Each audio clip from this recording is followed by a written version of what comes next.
Narcotic सेलचं काम कुठंच दिसतंय, काय त्यांनी ॲक्शन घेतली? आपण सगळं पोलिसांनीच करावं म्हणतो, पोलीस काय त्यात फार एक्सपर्ट नसतात. आता आमच्याकडे तर ऑनलाईन ड्रग्ज मागवण्याची व्यवस्था आहे.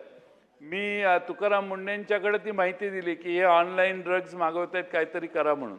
ऑनलाईन ड्रग्ज देशात उपलब्ध व्हायला लागले आहेत आणि मुलं मागवतात. आता आपण जर त्यात मागवायला कुणाला अनोळखी माणूस गेला तर त्याला तो ड्रग येत नाही, पण त्यांच्या लिंकमधल्या माणसानं जर ते पाठवलं तर ते बरोबर सिरिंजेस येतात, सगळं साहित्य येतं आणि अनेक ठिकाणी इंजेक्शन घेऊन मुलं ड्रगच्या सेवन करण्याची व्यवस्था होते.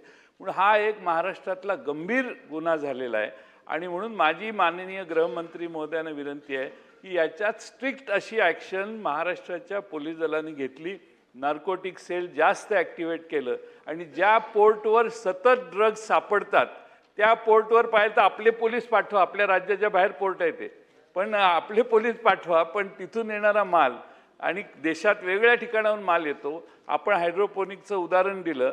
देशात आता पैसे मिळवण्यासाठी लोक आता अशी शेती करायला लागली आहेत असा त्याचा अर्थ होतो आपल्या उत्तरात आपण ज्याचा उल्लेख केला. आणि म्हणून हे प्रकरण प्रचंड गंभीर आहे. बाकीचे सगळे गुन्हे एखाद्या वेळी दुर्लक्षित करायला हरकत नाही, पण तरुणांना अंमलाच्या खाली आणणाऱ्या हा तरुणाई सगळी या विळख्यात अडकलेली आहे.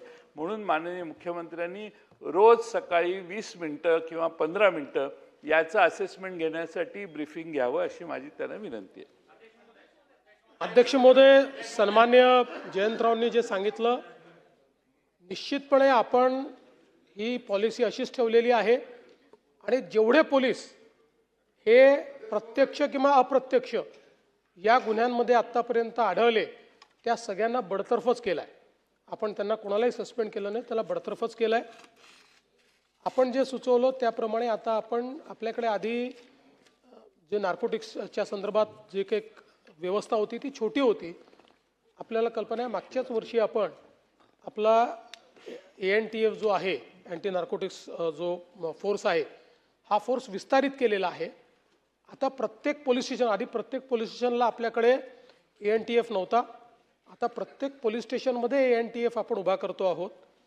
त्यासोबत आमच्या डोक्यात असं देखील आहे की जसं आपण आपला जो काही अँटी करप्शन ब्युरो आहे किंवा नक्षलवाद विरोधी मोहीम आहे, या दोन ठिकाणी आपण इन्सेंटिव्ह दिला आहे. लोक गडचिरोलीला का जातात, तिथे स्पेशल पे आपण देतो. त्यावेळेस सगळे चांगले पोलीस तिथे जायला तयार असतात.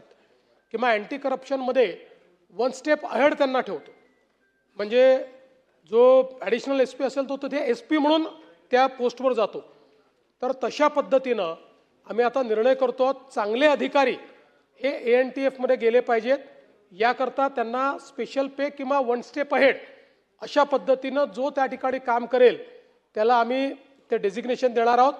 आणि त्यासोबत इथे जो 3 वर्ष काम करेल त्याला चॉईस पोस्टिंग अशा पद्धतीचीही आम्ही योजना तयार करतो आहोत, जेणेकरून चांगले अधिकारी, म्हणजे काय झालं आहे की आपल्याकडे आत्तापर्यंत ANTF किंवा जो काही नार्कोटिक्स ब्युरो होता, दुर्दैवाने त्याची अवस्था अशी होती की कोणाला डंप करायचं असेल तर त्याला तिथे आपण टाकून द्यायचो. आता ही लढाई ही बिनीच्या शिलेदारांनी लढावी लागेल. बेस्ट ऑफिसर्स आपल्याला त्यात उतरवावे लागतील आणि म्हणून बेस्ट ऑफिसरला इन्सेंटिव्ह देण्याकरता आपण त्याही संदर्भातली जी काही व्यवस्था आहे ती करतोय. आपण जे सांगितलं त्याची मी नोंद नक्की घेतो.